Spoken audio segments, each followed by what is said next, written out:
Shalom, selamat malam Jemaat Martin Luther yang berada di rumah. Pada malam hari ini kembali kita berjumpa melalui pelayanan online Sabda Bagi Keluarga.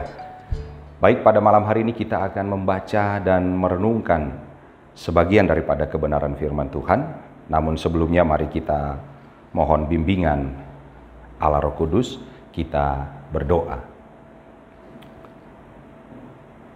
Bapa dalam sorga, sebagai umat-Mu, kami memiliki kerinduan untuk terus mengalami pertumbuhan di dalam menjalani hari-hari yang Kau anugerahkan kepada kami. Dan kami tahu betul kami dapat bertumbuh melalui firman Tuhan yang kami dengar, kami baca, dan kami renungkan. Dan pada kesempatan pada malam hari ini kembali kami akan membaca dan merenungkan sebagian daripada firman-Mu. Di dalam keterbatasan dan kelemahan kami menyadari betul bahwa kami sangat memerlukan pertolongan Allah Roh Kudus untuk menerangi hati dan pikiran kami, bahkan terlebih daripada itu, untuk memampukan kami melakukan setiap firman yang kami dengar di dalam hidup kami hari lepas hari. Berfirmanlah dan berbicaralah kepada kami pada malam hari ini ya Tuhan, karena kami semua, baik hamba-Mu yang di sini ataupun jemaat Tuhan yang berada di rumah, siap untuk mendengar dan merenungkan kebenaran firman-Mu. Amin. Baik, Bapak Ibu, kita akan membaca firman Tuhan pada malam hari ini yang terambil dari Kitab Keluaran pasal 21 ayat 26 sampai dengan 27. Kitab Keluaran pasal 21 ayat 26 sampai dengan 27 sesuai dengan Sabda Bina Umat yang menyatakan demikian. Apabila seseorang memukul mata budaknya laki-laki atau mata budaknya perempuan dan merusakkannya, maka ia harus melepaskan budak itu sebagai orang merdeka pengganti kerusakan matanya itu. Dan jika ia menumbuh sampai tanggal gigi budaknya laki-laki atau gigi budaknya perempuan, maka ia harus melepaskan budak itu sebagai orang merdeka pengganti kehilangan giginya itu. Bapak, Ibu, saudara-saudari yang dikasihi oleh Tuhan Yesus Kristus, pada malam hari ini berdasarkan bacaan firman Tuhan, Sabda Bina Umat memberi judul Melindungi yang Lemah. Bapak Ibu, ketika kita membaca kitab Keluaran ini, kita akan menemukan ada 3 bagian, di mana kitab Keluaran ini terdiri dari kitab bagian yang 3 bagian. Bagian yang pertama itu menceritakan tentang perjalanan keluarnya bangsa Israel dari Mesir. Itu kita bisa baca dan kita bisa lihat dalam pasal 1 sampai dengan pasal 18, di mana bangsa Israel keluar, mereka bebas dari perbudakan selama lebih dari 400 tahun di tanah Mesir. Kemudian bagian yang kedua ini berbicara tentang hukum Taurat. Itu kita bisa jumpai atau kita bisa lihat dalam pasal 19 sampai dengan 24. Dan bagian yang ketiga itu berbicara tentang kemah suci, pasal 25 sampai dengan 40. Dan Bapak Ibu, Keluaran 21 yang kita baca dan kita renungkan pada malam hari ini merupakan bagian kedua yang berbicara tentang pemberian hukum, yaitu 10 perintah Allah, 10 perintah akhlak, dan peraturan hukum perdata yang mengatur hak dan kepentingan antar individu dalam masyarakat, serta peraturan keagamaan. Bangsa Israel yang telah keluar dari perbudakan di Mesir sekarang berada dalam satu keadaan yang baru, yaitu sebagai bangsa yang merdeka, yang sebelumnya mereka terjajah atau diperbudak selama kurang lebih 400 tahun di tanah Mesir. Sebagai bangsa yang merdeka, mereka sekarang menerima atau mendapatkan satu undang-undang yang baru, yaitu undang-undang yang berasal dari Allah langsung, undang-undang teokrasi. Allah memberikan 10 perintah serta peraturan-peraturan yang mengatur hak dan kepentingan antar individu dalam masyarakat yang harus dilakukan atau dilaksanakan atau harus dijalani oleh bangsa Israel. Allah berbicara kepada Musa dan memberitahukan bahwa orang Israel akan menjadi milik Allah sendiri di antara semua bangsa. Dengan catatan, mereka harus sungguh-sungguh mendengarkan firman Allah dan berpegang pada perjanjian yang Allah berikan di dalam pembacaan pada malam hari ini di Sinai. 10 perintah Allah dan hukum-hukum lainnya atau peraturan-peraturan lainnya. Di dalam pasal sebelumnya, pasal 19 ayat 5, di sana dikatakan Allah berfirman, "Jadi sekarang jika kamu sungguh-sungguh mendengarkan firman-Ku dan berpegang pada perjanjian-Ku, maka kamu akan menjadi harta kesayangan. Menjadi harta kesayangan-Ku sendiri dari antara segala bangsa." Artinya, Bapak Ibu, sebagai milik Allah, bangsa Israel harus menaati dan melakukan setiap firman yang disampaikan kepada mereka, dan jika tidak, maka mereka tidak akan menjadi harta kesayangan Allah atau milik Allah. Sabda Bina Umat memberikan judul Melindungi yang Lemah. Dan dalam konteks bacaan yang barusan kita baca bersama-sama dalam kitab Keluaran ini berbicara tentang budak yang harus dijalankan atau harus dilakukan oleh bangsa Israel. Ya, Bapak Ibu, memang saat ini kita tidak lagi hidup di dalam zaman perbudakan.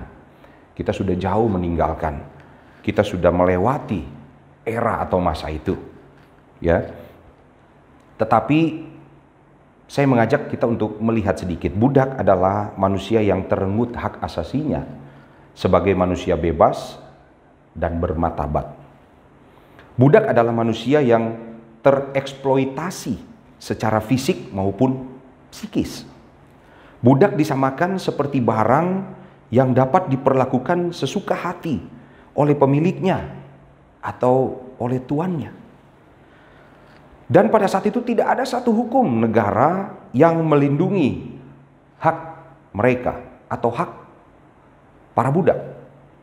Namun tidak demikian halnya dengan bangsa Israel, Bapak Ibu.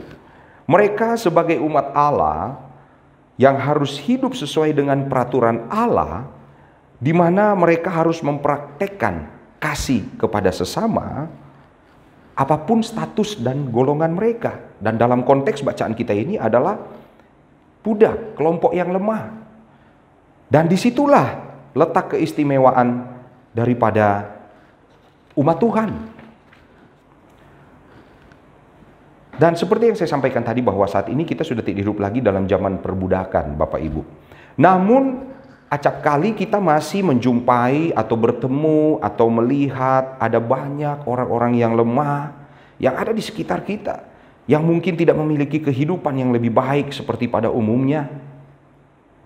Mungkin sebagai asisten rumah tangga, buruh kasar, pekerja harian lepas, atau kita mungkin menjumpai ada orang yang dibully, mendapatkan tindakan atau perilaku yang dilakukan oleh orang lain atau kelompok untuk menyakiti, baik dalam bentuk verbal, bisa psikologis atau emosional, serta bisa juga dalam bentuk fisik. Bagaimana sikap yang ditunjukkan oleh gereja? Dalam hal ini gereja sebagai organisasi dan juga gereja sebagai organisme. Berbicara gereja sebagai organisasi adalah lembaga, satu lembaga hukum dengan sistem keorganisasian yang ada. Gereja sebagai organisasi ada dan hadir dalam menunjukkan kepedulian kepada kaum yang lemah seperti di atas tadi. Janda, duda, fakir miskin, anak terlantar, anak yatim piatu. Mereka semua adalah orang-orang yang lemah. Gereja hadir di sana Sebagai satu organisasi, gereja hadir melalui komisi diakonia misalnya. Atau kita kenal misalnya dalam bulan Pelkes, pelayanan dan kesaksian. Gereja hadir di sana. Melalui komisi diakonia, gereja menyalurkan bantuan. Memberikan bantuan. Seperti membagi sembako, kemudian memberikan beasiswa, dan lain-lain sebagainya. Bagaimana dengan gereja sebagai organisme, sebagai tubuh Tuhan, sebagai tubuh Kristus? Gereja sebagai organisme berbicara tentang kita. Saya dan saudara, Bapak Ibu yang berada di rumah, kita semua jemaat Tuhan. Kita adalah bagian dari tubuh Kristus. Sudahkah kita hadir? Sudahkah kita mengambil bagian dalam menopang dan menunjang program gereja untuk menunjukkan kepedulian kepada kaum yang lemah seperti di atas?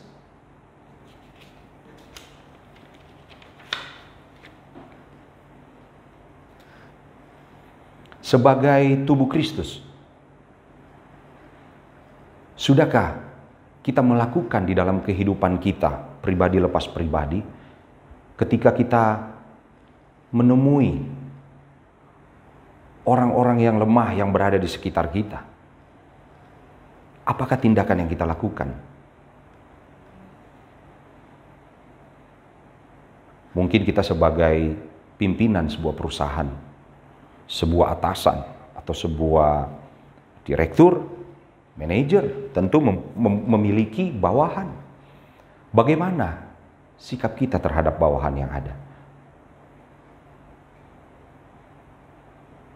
Sebagai pekerja harian lepas mungkin, atau asisten rumah tangga, sudahkah kita melakukan seperti apa yang difirmankan Tuhan kepada bangsa Israel untuk dilakukan? Atau jangan-jangan sebaliknya, kita malah menekan, menindas, bukan menjadi pribadi yang mampu melindungi mereka. Harusnya kita hadir di sana. Harusnya kita hadir memberikan perlindungan, peduli kepada mereka semua. Jadi jangan kita menjadi seperti ada sebuah filsuf, Plautus.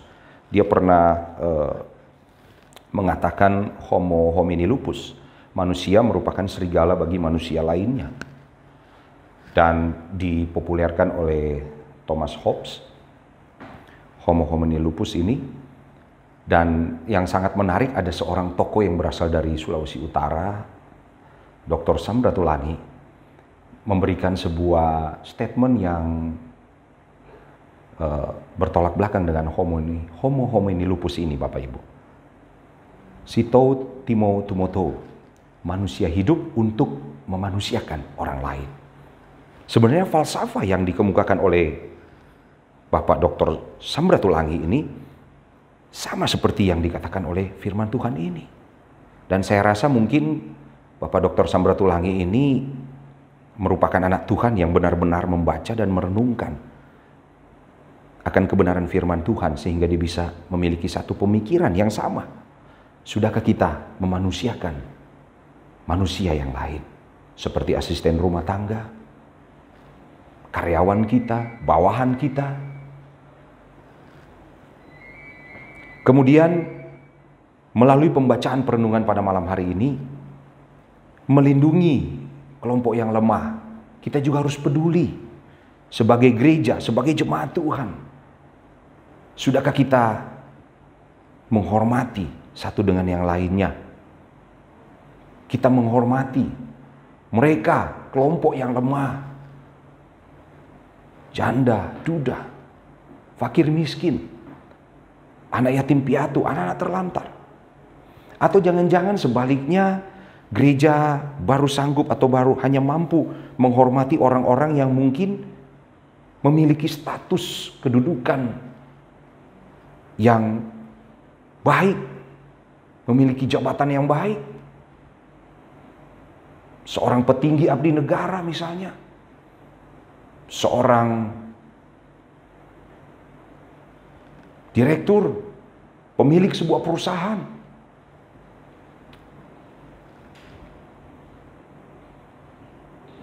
Seharusnya gereja, kita semua, saya, Bapak, Ibu, dan Saudara, hadir untuk peduli, untuk menghargai dan menghormati siapapun anggota jemaat, siapapun mereka yang mungkin memiliki status yang berbeda dengan kita sebagai kelompok yang lemah, atau jangan-jangan sebaliknya gereja justru membawa kita terperosok jauh ke dalam untuk melakukan hal-hal yang sebenarnya tidak berpadanan dengan kebenaran firman Tuhan. Saya pernah mendengar sebuah khotbah dari seorang pendeta almarhum Big Man Sirait, dan saya sangat setuju dengan statementnya. Beliau mengatakan seperti ini, jangan-jangan gereja hadir untuk mendorong atau memotivasi warga jemaatnya itu untuk mencari popularitas, mencari kekayaan sebanyak-banyaknya agar bisa mendapatkan posisi atau kedudukan, atau bisa dilihat, atau bisa dihargai, dihormati, dipandang lebih jauh daripada jemaat yang mungkin biasa-biasa saja. Jadi secara tidak langsung gereja hadir juga dalam suatu kondisi yang tidak memberikan sesuatu yang positif, tetapi mendorong orang untuk agar dia mendapatkan posisi atau jabatan. Mungkin dia harus memiliki ekonomi yang lebih, yang mapan. Tapi saya yakin hal itu tidak ada di jemaat GPB Martin Luther. Jadi melalui perenungan firman Tuhan pada malam hari ini kita diingatkan kembali bagaimana kita hadir. Kita harus peduli kepada kelompok yang lemah, kepada orang-orang yang lemah, dimanapun kita berada,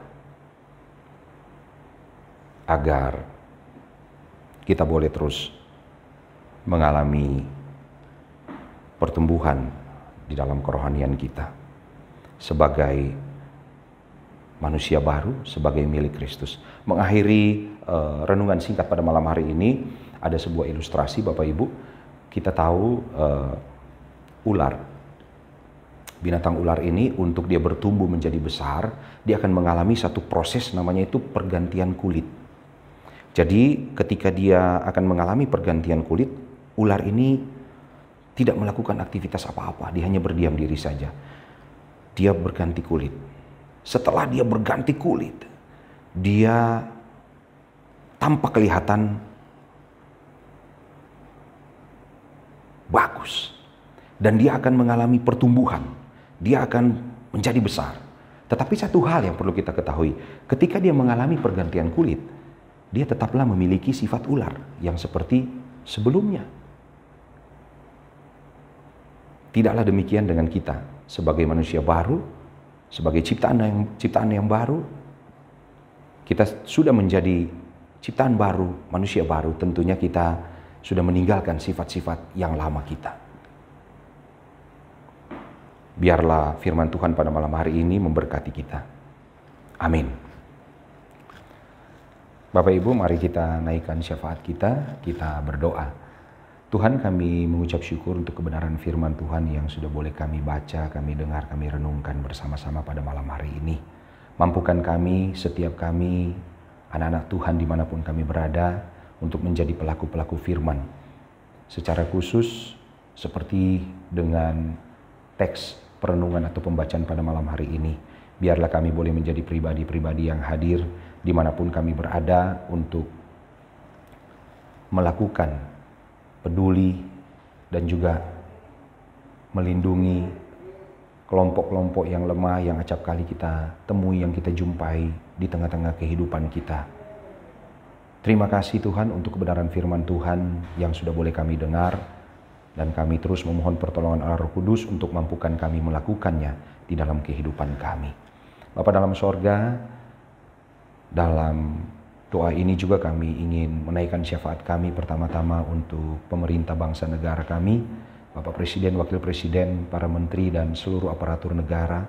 Tuhan berikan kekuatan, berikan kemampuan kepada mereka untuk menjalankan tugas dan tanggung jawab mereka.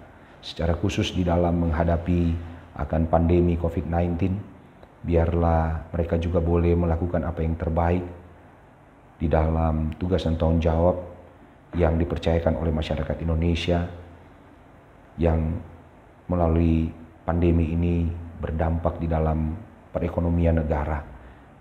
Bapa dalam sorga, pada rangkaian syafaat ini juga kami berdoa untuk Ketua Majelis Jemaat, Bapak Pendeta Rudi Manuel Rihena, beserta dengan keluarga yang menopang di dalam tugas dan pelayanan yang beliau lakukan. Tuhan mari berikan kekuatan, berikan kesehatan, berikan kemampuan, sukacita di dalam menjalani akan tugas pelayanan pengembalaan di gereja GPB Martin Luther.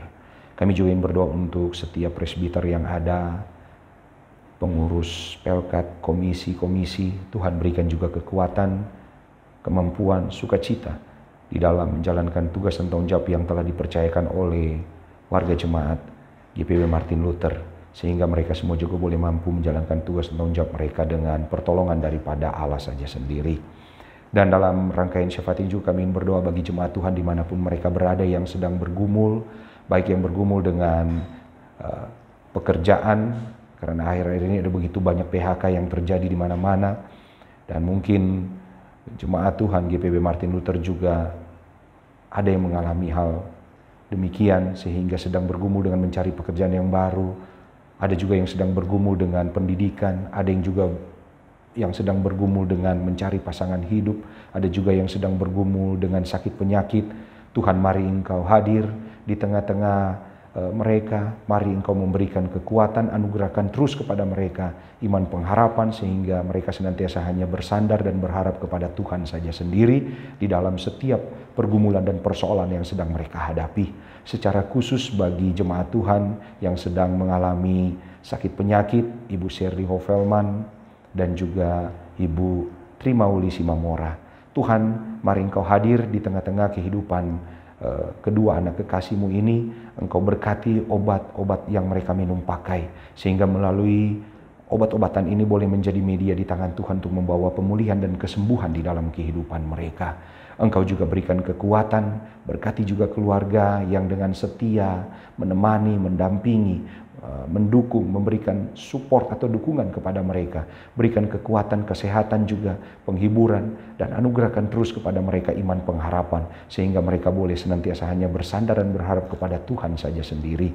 Biarlah Tuhan yang berperkara, Tuhan yang beracara, Tuhan yang bertindak di dalam setiap pergumulan yang sedang mereka hadapi. Dan apa yang Tuhan buat tentu baik adanya. Dan kami akan percaya di dalam iman kami, Tuhan akan memberikan pemulihan dan kesembuhan bagi kedua anak kekasih Tuhan, Ibu Sherly Hovelman dan juga Ibu Trimauli Simamora, di dalam pergumulan dengan sakit penyakit pada saat ini. Biarlah Tuhan saja yang menjawab, Tuhan saja yang campur tangan dan berperkara dan beracara di dalam pergumulan mereka. Terima kasih ya Tuhan. Inilah doa dan permohonan kami yang kami naikkan kepadamu hanya di dalam nama Tuhan Yesus Kristus, Tuhan yang telah mengajar kami berdoa. Bapa kami yang di dalam sorga, dikuduskanlah namamu, datanglah kerajaanmu, jadilah kehendakmu di bumi seperti di sorga. Berikanlah kepada kami pada hari ini makanan kami yang secukupnya, dan ampunilah kami akan kesalahan kami seperti kami juga mengampuni orang yang bersalah kepada kami. Dan janganlah membawa kami ke dalam pencobaan, tetapi lepaskanlah kami daripada yang jahat, karena Engkau yang punya kerajaan dan kuasa dan kemuliaan sampai selama-lamanya. Amin.